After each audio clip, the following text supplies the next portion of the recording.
विश्वतत्त्वानां वन्दे तद्गुणलब्धये। आज सुबह हम सभी ने उत्तम क्षमा धर्म की चर्चा की थी और आप सभी को कहा भी था कि आप उस पर विचार कीजिएगा घर पर जाकर के कि हमने क्या चर्चा की, और आप सभी ने मुझे विश्वास है पूरा कि आप सभी ने विचार भी किया होगा। क्यों विचार करना क्यों जरूरी है? देखिए, पुनः आपको ध्यान दिलाता हूँ, हम हर डिस्कशन में बहुत ज्यादातर ये चर्चा होती है डिस्कशन के समय पर कि हमें क्या करना चाहिए, स्वाध्याय करना चाहिए। अंग यानी स्टेप, कि आप पहले क्या करो, फिर क्या करो, फिर बाद में क्या करो, तो स्वाध्याय कैसे होगा? तो पहले कहा पढ़ो, सुनना नहीं, सुनना तो ठीक है, आज एक अंग बन गया है, वो पढ़ने वाले अंग में ही आ जाएगा, लेकिन पढ़ो, पढ़ने का अपने आप में बहुत अलग महत्व होता है, सुनने से ज्यादा महत्व पढ़ने का है। तो पहले कहा पढ़ो, फिर क्या कहा, पूछो, फिर उसके बाद कहा सोचो, फिर उसके बाद कहा फिर वापस उसका पाठ करो और फिर उसकी चर्चा करो। ये 5 स्टेप उन्होंने दिए। अब इन्हीं को अगर हम शास्त्रीय भाषा में बोलेंगे तो हमें कठिन लगेंगे। वाचना, परीक्षणा, अनुप्रेक्षा, आमनाय, धर्मोपदेश। अब धर्मोपदेश इतना भारी लगता है कि उसको करने के लिए एक कुर्सी चाहिए और लोग चाहिए, तो ऐसा धर्मोपदेश का वो अर्थ नहीं है। हाँ, इसके सरल शब्द ये है, पढ़ो, पूछो, सोचो, पाठ करो और चर्चा करो, वो भी धर्मोपदेश है। आप घर पे भी अगर आपस में चर्चा करते हैं तो वो भी धर्मोपदेश होता है। मैं ये वाली बात उन 5 अंगों को समझाने के लिए नहीं कह रहा हूँ, क्योंकि वो तो हमने बहुत चर्चा में लिया है। जब सम्यक ज्ञान चंद्रिका एक टीका है जो पंडित टोडरमल जी ने लिखी, और उसकी भूमिका में पंडित टोडरमल जी लिखते हैं हर स्टेप के बाद, पढ़ने के बाद लिखते हैं सोचो। वो क्या करते हैं, अनुप्रेक्षा को हर जगह लगा देते हैं। पढ़ने के बाद सोचो, फिर पूछने के बाद सोचो, फिर पूछो, फिर बोलते हैं पूछो, सोचो के बाद फिर सीधे आगे नहीं जाते हैं, फिर बोलते हैं और पूछो, फिर क्या करो, फिर और सोचो। ऐसे करके फिर वो बाद में जाते हैं पाठ करो, और पाठ करने के बाद भी वो वहां पर लिखते हैं सोचो। और उसके बाद जब वो उल्लेख करते हैं चर्चा करने का, ये चर्चा वर्ड मैंने वहां से लिया, परस्पर में चर्चा करो, उसके बाद भी वो क्या लिखते हैं, सोचो। ऐसे करके वो विचार करना, सोचना, निर्णय करना, चिंतन करना, इस प्रकार से पर्यायवाची शब्द बहुत प्रयोग करते हैं, लेकिन एक कॉमन सी बातें बताते हैं कि आप कोई भी काम करो उसके बाद शांत गंभीरता से सोचो, क्योंकि आपने क्या पढ़ा, जब तक वो बात आपके मन में ठहरेगी नहीं उसका लाभ आपको मिलने वाला नहीं है। अब जैसे कि सुबह हमने बात की थी उत्तम क्षमा की, हमने ये समझा था कि गुरुदेव श्री की महिमा, उनका योगदान क्या है, कि उन्होंने निश्चय से अध्यात्म की भाषा में 10 धर्मों का क्या स्वरूप होता है, अपने लिए 10 धर्मों का क्या स्वरूप है, वो हमें बताया गुरुदेव श्री ने, ये हमने समझा। अब एक प्रश्न हमें करना चाहिए, क्योंकि हम तो मनुष्य हैं ना, हम कोई पशु थोड़ी ना है, ये हम रोबोट भी नहीं है कि किसी ने हमारे मन में कुछ डाल दिया और हम वैसा मानने लग जाएंगे। आपको प्रश्न करना चाहिए। अब तो आपने सुन लिया, अब प्रश्न करो कि इतने बड़े बड़े आचार्य उमा स्वामी, आचार्य पूज्यपाद, जिन्होंने सर्वार्थ सिद्धि लिखी, यदि उन्होंने सर्वार्थ सिद्धि नहीं लिखी होती तो आपको और हमको तत्वार्थ सूत्र नहीं मिलता। हमें वो तत्वार्थ सूत्र नहीं मिलता जो दिगंबर परंपरा का है। हम सभी श्वेतांबर परंपरा का तत्वार्थ सूत्र पढ़ रहे होते। उन्होंने पहला तत्वार्थ सूत्र लिखा है जो उनकी टीका में हमें मिलता है दिगंबर परंपरा के अनुसार। अब आते हैं आचार्य अकलंक पे। कौन है आचार्य अकलंक? अकलंक निकलंक वाले, जो आप कहानी सुनते हैं ना, तो आचार्य अकलंक ने तत्वार्थ राजवार्तिक इतनी बड़ी टीका लिखी, जो मैंने आपको सुबह बताई, तत्वार्थ सूत्र पे इतनी बड़ी, 2 भागों में है, इतनी बड़ी टीका है। अब फिर आइए तत्वार्थ श्लोक वार्तिक पे, जो इतनी बड़ी टीका है, आप अभी टेबल पे रखोगे ना बुक, तो आपको इतनी बड़ी हो जाएगी तत्वार्थ सूत्र पे। अब ये तो हो गया, मैंने 2-3 आचार्यों के नाम दिए। अब 2000 सालों में तत्वार्थ सूत्र पे जितना साहित्य लिखा गया उसे आप भर दो आप उसे, दिगंबर, श्वेतांबर, सभी पूरी परंपरा का, आपका पूरा जगह भरा नहीं समाएगा और आपको और जगह चाहिए पड़ेगी। इतना सारा साहित्य तत्वार्थ सूत्र पे लिखा जा चुका है। हमें दादाजी हमें ऐसा बताते थे, भारत जी, कि पहले के टाइम पे विद्वान उसे ही माना जाता था जो तत्वार्थ सूत्र पे कोई टीका लिखते, या जिसको तत्वार्थ सूत्र का ज्ञान है। शायद आप में से जो लोग बहुत बुजुर्ग हैं उन्होंने इस बात का अनुभव भी किया होगा कि जो तत्वार्थ सूत्र पे अपनी कलम चला रहे वो विद्वान, ये पहले परिभाषा मानी जाती थी विद्वान की।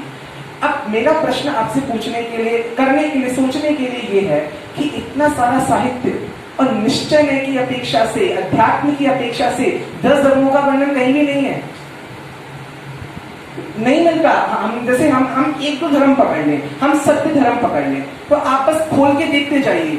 आज हमारे पास बहुत सारे टूल्स अवेलेबल हैं ऑनलाइन। जैसे आपको मैं बता दूं, जैन कोश, जैन ई लाइब्रेरी, जैन क्वांटम्स, ये ऐसे टूल्स हैं कि आप कल्पना नहीं कर सकते। एक शब्द डालेंगे, लाखों साहित्य को आप एक्सेस कर सकते हैं एक बार में।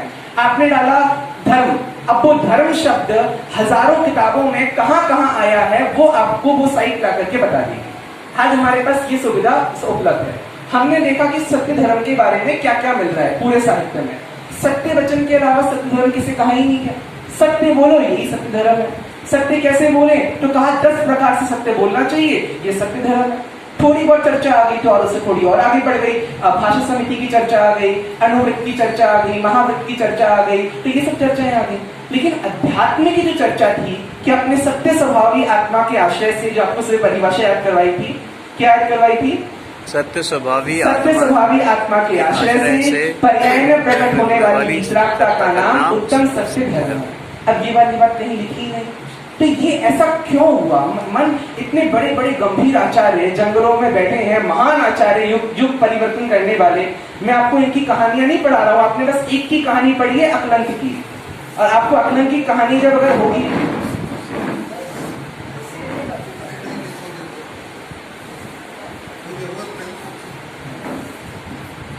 यदि आप लोगों ने अकलंक की कहानी सुनी होगी और उसको यदि अगर हमारे नाटक करने वाले अच्छे नाटककार यदि उस कहानी का यहाँ पे मंचन करें तो हमारी आंखों में आंसू आ जाए। उस कहानी का नाम ही एक है बलिदान। आपको समझ में आ रहा है? तो वो अकलंक देव का योगदान आप कल्पना नहीं कर सकते हो। एक भारत में बौद्ध धर्म का इतना प्रचार प्रसार, हिंदू धर्म का इतना प्रचार प्रसार, जैन धर्म की शिक्षा की बात तो बहुत दूर, आप उसकी खुल के चर्चा भी नहीं कर सकते। इतने बड़े बड़े आचार्य हो गए, लेकिन मैंने जिनके नाम लिए उन आचार्यों ने हमारे धर्म को सुरक्षित रखा। इतने बड़े आचार्यों को भी मन में विचार नहीं आया कि हम व्यवहार की बात क्यों कर रहे हैं, निश्चय की बात करें, हम अध्यात्म की बात करें, 10 धर्म तो अपने लिए होते हैं, तो ऐसा क्यों हुआ? तो इसका एक सबसे बड़ा जो हमें और आप सभी को समझना है, जिसकी बात मैं आज करना चाहता हूँ, अनेकांत। किसकी बात मैं करना चाहता हूँ? अनेकांत।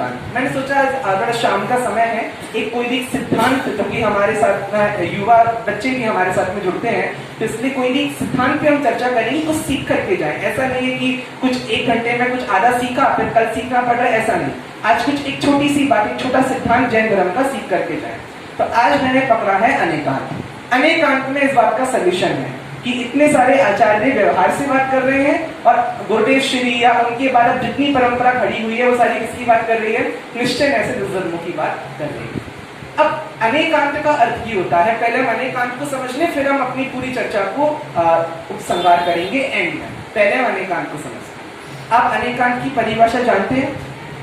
अनेकांत देखिए, जब भी यूनिवर्सिटी लेवल पे जैन धर्म पढ़ाया जाता है तो उसमें प्रश्न किया जाता है कि जैन दर्शन की विशेषता क्या है, जैन धर्म सभी से अलग क्यों है, उसका अपने आप में कंट्रीब्यूशन क्या है। हर एक क्वेश्चन आता है कि हर एक फिलॉसफी, हर एक दर्शन क्या क्या योगदान दे सकता है विश्व शांति के लिए, समाज में शांति के लिए, व्यक्तिगत शांति के लिए, हमारी जो समस्याएं होती हैं उनके लिए। यदि दर्शन समाधान दे सकता है तो वो उपयोगी है, और अगर वो समाधान नहीं दे सकता है तो उसकी चर्चा क्यों करें? ये सबसे बड़ा आज का प्रश्न है। तो जैन दर्शन का जो उत्तर आता है कि हाँ, हमारे पास भी कोई एक ऐसी चीज है जो आपकी डे टू डे लाइफ में होने वाली प्रॉब्लम्स का सलूशन है। क्या है वो? तो फिर हम कहते हैं अनेकांत। किसका नाम लेते हैं हम? अनेकांत का। अब अनेकांत को हम समझते हैं। अनेकांत की परिभाषा क्या होती है? अनेकांत 2 शब्दों से मिलकर के बना है। पहला है अनेक और दूसरा है अनंत। अनेक का अर्थ क्या होता है? पहले एक का अर्थ क्या है? एक, और अनेक यानी बहुत सारे, जो एक नहीं है। अब जो एक नहीं है तो वो क्या होगा? अनेक। 2 हो सकता है, 3 हो सकता है, 4 हो सकता है, 5 हो सकता है, और असंख्यात हो सकता है, अनकाउंटेबल हो सकता है, और इनफाइनाइट हो सकता है, अनंत हो सकता है। जो एक नहीं है वो कुछ भी हो सकता है, तो उसे हम कह देते हैं अनेक। अब अंत का अर्थ क्या है? धर्म। तो अंत का अर्थ किया गया है अवयव। क्या किया गया है? कंपोनेंट। अवयव। अवयव मतलब होता है पार्ट्स। जैसे हमारे शरीर में बहुत सारे पार्ट्स होते हैं ना, अंग होते हैं ना, कि हमारे हाथ पैर, हमारा सिर, हमारा पेट, ये इतने सारे हमारे पार्ट्स हैं, तो उसे ही कहा जाता है अंग। तो अब वो बोलते हैं कि अनेकांत में कौन से अवयव होते हैं, तो उन्हें कहा गया धर्म। अनेकांत में अंत का अर्थ क्या निकलेगा? धर्म। धर्म। अब आप बोलेंगे धर्म यानी क्या, क्योंकि वस्तु में तो बहुत सारी चीजें होती हैं, गुण भी होती हैं, शक्तियां भी होती हैं, स्वभाव भी होते हैं। जैसे गुण के बारे में देखें, गुण कौन कौन से हैं? आप एक आत्मा की बात कर लीजिए, हमें आत्मा के बारे में बहुत अच्छे से पता है, तो हम आत्मा की बात करते हैं। आत्मा में गुण कौन कौन से हैं? ज्ञान, दर्शन, चारित्र, ज्ञान, चारित्र, सुख, वीर्य, ये सब गुणों के नाम है, ठीक है। फिर इसके बाद शक्तियां, तो आत्मा की शक्तियां जो प्रसिद्ध हैं आचार्य रामचंद्र की, कौन सी है वो? 47 शक्तियां जी। चिति शक्ति, जीवत्व शक्ति, फिर उसके बाद हाँ जीवत्व, चिति, तो ऐसे करके हमारी दृष्टि, ज्ञान, ये सारी शक्तियों की चर्चा आती है। फिर इसके बाद हमारा एक शब्द आता है धर्म। अब जब भी धर्म को आप सुनोगे तो वो हमेशा युगल युगल एक वर्ड आता है उसके लिए, उसका होता है जोड़ा, पैर। तो जब भी धर्म आता है उसकी चर्चा पैर में होती है। जैसे नित्य अनित्य, एक अनेक, भेद अभेद, सामान्य विशेष, तत् अतत। तो ऐसे करके धर्मों की चर्चा जब भी होगी उसका एक साथी होगा और वो साथी उससे ऑपोजिट होगा। आपको बात समझ में आ रही है? तो उसे कहा जाता है युगल। युगल यानी जोड़ा। किसका जोड़ा? दो चीजों का। एक तो एक धर्म होगा पॉजिटिव और एक धर्म होगा नेगेटिव। तो हमारे लिए शब्दों का प्रयोग आचार्य ने कर दिया अस्ति नास्ति। एक धर्म कैसा होगा? अस्ति। अस्ति का मतलब होता है पॉजिटिव। इंग्लिश में अस्ति का मतलब पॉजिटिव है और नास्ति का मतलब नेगेटिव। तो जो धर्मों का युगल बनेगा, जोड़ा बनेगा, उसमें एक धर्म कैसा होगा? अस्ति, पॉजिटिव होगा। जैसे फॉर एग्जाम्पल नित्य, अब उसका नेगेटिव क्या बनेगा? अनित्य। ऐसी बजाइए एक हो गया पॉजिटिव, इसका नेगेटिव क्या बनेगा? अनेक। फिर आ जाइए भेद पे, इसका नेगेटिव क्या बनेगा? अभेद। तत्, इसका नेगेटिव कैसे बनेगा? अतत। एक और वर्ड आता है सत, असत। तो ऐसे करके धर्मों का अब सामान्य विशेष में भी लग जाएगा, लेकिन उसमें अ वर्ड नहीं आ रहा है ना, तो नेगेटिव आपको फिर उसका अर्थ निकालना पड़ेगा, लेकिन ये मोटे मोटे ही आते हैं। तो वो ये कहते हैं कि अनेकांत में जिन धर्मों की बात चलती है वो धर्म गुण नहीं है, गुणों की बात नहीं चल रही है, शक्तियों की बात भी नहीं चल रही है। किसकी बात चलेगी? धर्मों की बात चलेगी। और धर्म किसे कहते हैं? जो युगल में होते हैं और एक दूसरे से विपरीत होते हैं। ये आपको समझ में आया? तो अनेकांत का अर्थ क्या हुआ कि एक वस्तु में कितने धर्म होंगे? अनेक। तो अनेक की हमारी परिभाषा क्या है? दो से लेकर के अनंत तक। अगर आप दो की बात करोगे तो आप एक युगल को पकड़ लो, तो एक युगल में दो धर्म आ गए। अब अगर आप अनंत की बात करोगे तो आपको क्या करना पड़ेगा? अनंत धर्म युगल। अनंत धर्म नहीं, अनंत धर्म युगल। यानी एक जोड़ी की हम बात कर रहे हैं नित्य अनित्य, फिर दूसरी जोड़ी की हम बात कर रहे हैं एक अनेक। तो ऐसे जोड़े आत्मा में कितने हैं? अनंत। तो अनेकांत का अर्थ क्या निकलेगा कि आत्मा में ही नहीं, जो भी इस दुनिया में एग्जिस्ट करता है, जिसकी भी सत्ता है, उस हर चीज में कितने धर्म युगल हैं? अनंत धर्म। अनंत। समझ में आ गया आपको? एक पुद्गल परमाणु में कितने धर्म युगल हैं? अनंत। आप देख रहे हैं पुद्गल की सामर्थ्य, ये पुद्गल परमाणु की सामर्थ्य बहुत ज्यादा है, मुझे बताने की जरूरत नहीं है। इतने से पुद्गल परमाणु में आज क्या क्या उसने कर दिया है। तो एक पुद्गल परमाणु की इतनी सामर्थ्य क्यों है? क्योंकि उसमें इतने अनंत धर्म युगल हैं, उसमें इतनी अनंत शक्तियां पड़ी हैं, उसमें इतने अनंत गुण हैं। जितने मेरे अखंड त्रिकाली ध्रुव ज्ञायक परमात्म तत्व भगवान आत्मा में है, जितने मेरे आत्मा में है उतना ही सब कुछ उसके में है। बस मेरे में ज्ञान नहीं है, उसमें अगर मेरे में ज्ञान नहीं है तो उसमें चार चीजें हैं, स्पर्श, रस, गंध, वर्ण। तो यानी कहने का तात्पर्य ये नहीं है कि उसमें ज्यादा है, हम में और उसमें समान गुण हैं। उसके भी अपने गुण हैं, मेरे भी अपने गुण हैं। और जितनी भी वस्तुएं इस संसार में हैं उन सभी में क्या है? अनंत धर्म युगल हैं। समझ में आ रहा है आपको? पुद्गल का हम खुलासा करते हैं। इससे बहुत इजी हमारा एग्जाम्पल है। अभी हमारी यहाँ पे टीवी हमारी चल रही थी, तो एक टीवी का जो कलर आपको दिख रहा है, आपको ब्लैक पूरा दिख रहा है। अब इसमें हाँ, इसके अंदर और भी है हमारे जो हमारे LCD वगैरह में होते हैं, तो उन चीजों में नहीं जा रहा हूँ। लेकिन ये अपने कलर, इसका जो ब्लैक कलर है या उसके जो एलईडी या उसके अंदर जो लाइट्स लगी हैं, उनका जो अपने आप में स्वरूप है, वो स्वरूप क्या है कि अभी आपने उसे बंद कर लिया है तो वो पहले जैसे थे उस रूप में आ गए, लेकिन जैसे ही आप चालू करोगे तो क्या होगा, अलग अलग कलर उसमें आते जाएंगे कि नहीं आते जाएंगे। तो ऐसा क्यों हो रहा है कि हर बार जहाँ पे हरा रंग है, 1 मिनट बाद वहां पे कौन सा रंग हो जाएगा, पीला। फिर वहां पर कौन सा रंग आ जाएगा, लाल। तो वहां पे रंग बदलते भी जा रहे हैं, और वहां पे फिर जैसे ही आप बंद करोगे तो क्या हो जाएगा, काला। वो काला जैसा ऐसा आपको दिख रहा है वैसा हो जाएगा। तो पहले जैसा था वैसा ही हो गया, जैसे आप चालू करोगे वो बदलने लग जाएगा। तो ऐसा कैसे हो रहा है? तो कह रहे हैं कि उसमें धर्म है। कैसा धर्म है? नित्य और अनित्य। नित्य धर्म क्या कर रहा है कि उसका जो स्वरूप है उसे कायम रख रहा है, और अनित्य धर्म क्या कर रहा है कि उसका जो स्वरूप में बदलाव होना चाहिए वो बदलाव भी उसमें हो रहा है। और भी आप इसे हर जगह लगाइए। मैं आपसे पूछूं सोचने के लिए, आपको एग्जाम्पल दीजिए जहां पे आपको दोनों बातें लगानी है, नित्य भी और अनित्य भी। सोचिए क्या होगा एग्जाम्पल, सोचिए। बहुत सारे हो सकते हैं। एक ही वस्तु में आपको नित्य भी लगाना है, अनित्य भी लगाना है। जैसे कि हम एक मनुष्य को ले लें, मैं अपने को ले लूं। अब मैं पहले बचपन में बहुत छोटा था, अब मुझे किसी ने आज देखा और कहा कि अरे हमने बचपन में इतने छोटे देखे थे, अब कितने बड़े हो गए। तो अब आप मुझे बताइए, हम बदल गए कि नहीं बदले? मैं प्रश्न पूछ रहा हूं आपसे, आपको उत्तर देना है।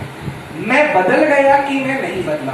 आयु अवस्था की देखिए, आत्मा छोड़ो, आप मैं तो पुद्गल पर्याय की बात कर रहा हूँ, जो मेरा शरीर बढ़ रहा है। हाँ, पुद्गल में मतलब ये पुद्गल पर्याय, इस असमान जातीय मनुष्य पर्याय, इस मनुष्य पर्याय की अपेक्षा मैं पूछ रहा हूँ कि मैं बदल गया कि नहीं बदला? आप अपने लिए तो नहीं बदले और सामने वाले के लिए बदल गए। सामने वाले के लिए अगर मैं पूरा बदल गया तो फिर वो मुझे पहचान कैसे पा रहे हैं कि वही है जिसे मैंने बचपन में देखा था? इसका मतलब मेरे अंदर एक ऐसी चीज है जो कायम है, कब से? बचपन से लेकर आज तक। अगर वो चीज मेरे अंदर नहीं हो तो सामने वाला मुझे बिल्कुल भी ना पहचान पाए। और अगर सामने वाला कह रहा है कि आप वही हो, आप बिल्कुल नहीं बदले, तो फिर अभी भी मैं दूध की बोतल में क्यों दूध नहीं पीता? आपको बात समझ में आ रही है क्या मैं समझाना चाह रहा हूँ? यानी मैं बदल भी गया और मैं नहीं भी बदला। ये कहाँ है? मेरे आत्मा में नहीं। जो मेरी असमान जातीय मनुष्य पर्याय है, जो अभी गुरुदेव श्री के प्रवचन में आ रहा था कि जीव और पुद्गल दोनों के संयोग से होती है, ऐसे पर्याय में भी कौन सा धर्म बढ़ा है? नित्य भी और अनित्य भी। आपको समझ में आ रहा है? ये हमारा मोबाइल है, देखिए हर जगह एग्जाम्पल लग जाएगा। ये तो अब पंखा चल रहा है, ये हमारा बहुत प्रसिद्ध एग्जाम्पल है, जो मतलब हम गुरुओं से भी सुनते आए हैं। पंखा चल रहा है, अब मेरा प्रश्न है, चल रहा है कि नहीं चल रहा है? सोचेंगे तो आप अटक जाएंगे, नहीं सोचेंगे तो आप हाल बोल देंगे चल रहा है। चल भी रहा है और चल रहा है कि रुका हुआ है? नहीं चल रहा है, क्या है? चल भी रहा है और रुका भी हुआ है। अब आप बोलेंगे चल रहा है, तो मैं पूछूंगा कि ये तो यहीं रुका हुआ है। कहाँ चल रहा है? यहीं तो रुका हुआ है ना, कहीं भाग थोड़ी ना रहा है, यहीं रुका हुआ है। लेकिन रुका हुआ है क्या? बंद है क्या? नहीं, हमें हवा भी मिल रही है, वो चल भी रहा है। तो हमें ये समझ में आता है, फिर उत्तर क्या होगा? उत्तर हम देंगे अपनी जगह पर रुके हुए चल रहा है। तो उसका नित्य धर्म क्या कर रहा है? वो जहां पर है उसे वहां पर रोके हुए है। और अनित्य धर्म के कारण क्या हो रहा है? उसमें अपना परिणमन हो रहा है। आपको इतनी सी बात समझ में आ रही है? तो ऐसे ही हर एक वस्तु में क्या होते हैं? नित्य अनित्य, एक अनेक, भेद अभेद, ऐसे अनंत धर्म होते हैं। हाँ, अच्छा अब मुझे बताओ, मेरा आत्मा का स्वभाव कैसा है? शुद्ध है, शुद्ध बुद्ध हूं मैं तो। या जो नए बच्चे हमारे साथ जुड़े हैं, आप लोग इतना प्रवचन सुन के थे, आपने समझ गए होंगे कि हम शुद्ध आत्मा की बात करने वाले हैं। राग द्वेष कर्म संसार, इसकी तो बात ही यहाँ नहीं होती है। तब आप मुझे बताओ आत्मा कैसा है? बिल्कुल शुद्ध। अब जब आत्मा बिल्कुल शुद्ध है तो फिर द्रव्य संग्रह में आचार्य नेमिचंद्र सिद्धांत चक्रवर्ती ऐसा क्यों लिखते हैं कि आत्मा करता है, आत्मा भोगता है, आत्मा संसारी है? ऐसा क्यों लिखते हैं बताओ? तो अब आपको ये बताना पड़ेगा कि आत्मा में ही वो शक्ति या वो स्वभाव पड़ा है जो उसको संसार रूप से परिणमन करा रहा है। जब आप प्रवचन में, मैं थोड़ी बात तात्विक चर्चा इसमें कर रहा हूँ, जब प्रवचन सार में आचार्य कुंद देव से पूछा गया कि स्वभाव के बारे में बताइए, स्वभाव किसे कहते हैं, तो आचार्य कुंद ने आपको पता है क्या बताया? 2 प्रकार के स्वभाव होते हैं। पहला होता है स्वभाव स्वभाव और दूसरा होता है विभाव स्वभाव। समझ में आ रहा है आपको कुछ? मतलब एक है स्वभाव स्वभाव, जिसमें आपकी किसकी चर्चा आएगी? शुद्ध ज्ञान दर्शन की चर्चा आएगी, जो सभी रागादि विकारी भावों से भिन्न है। और विभाव स्वभाव में किसकी बात आएगी? शुद्ध शुद्ध उन्हीं रागादि भावों की बात आएगी जिनके आप समय सार में अच्छे से उनको अलौकाकाश में बिल्कुल संवर अधिकार में आप उनको अपने आत्मा के प्रदेशों से भिन्न करके आए। उन्हीं रागादि भावों को प्रवचन सार में क्या कह रहे हैं? क्या कह रहे हैं प्रवचन सार में? विभाव स्वभाव। और फिर इसलिए आचार्य कुंद कहते हैं कि रागादि भावों का कर्ता आत्मा शुद्ध निश्चय से है। किस निश्चय से है? शुद्ध निश्चय से। किसका कर्ता? रागादि भावों का। क्यों? क्योंकि वो रागादि भाव मेरी ही पर्याय में हो रहे हैं। आपको बात समझ में आ रही है? तो पहले भेद विज्ञान करने से पहले अनेकांत को समझना बहुत जरूरी है। अब सीधे अगर हम समय सार को पढ़ने बैठ गए और हमने रागादि भावों को बिल्कुल आत्मा से बाहर निकाल दिया, तो आज ही गुरुदेव श्री डांट लगा रहे थे।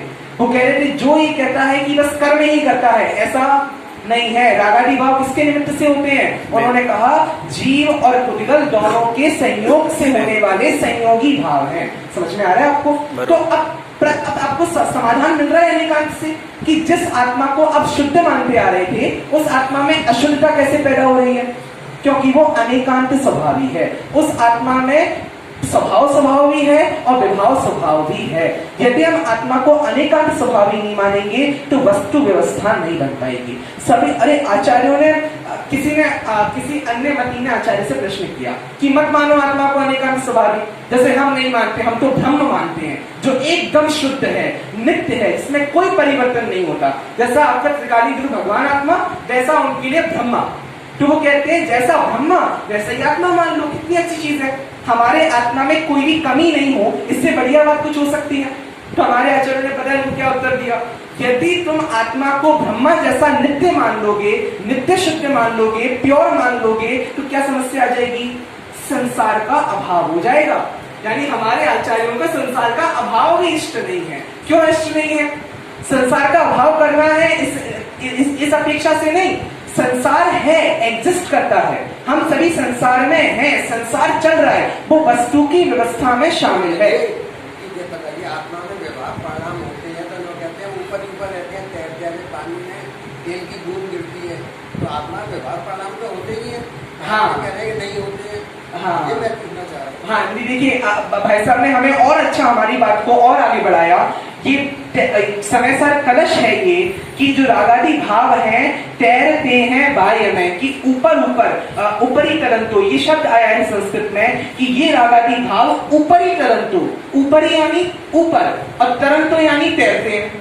कि रागादि भाव क्या होता है कि आत्मा के ऊपर ऊपर तैरते हैं। तो क्या इसका अर्थ ये है कि रागादि भाव आत्मा के ऊपर ऊपर तैरते हैं? तो कहाँ तैरते हैं आत्मा के ऊपर? आप शरीर निकालो, आत्मा निकालो, उसके ऊपर तैर रहे होंगे, ऐसा कुछ होगा? ऐसा नहीं है। रागादि भाव आत्मा के ऊपर ऊपर तैरते हैं। इसका अर्थ भी आचार्य देव कलश में स्पष्ट करते हैं, जैसा आपने बताया कि ये रागादि भाव भी मेरे आत्मा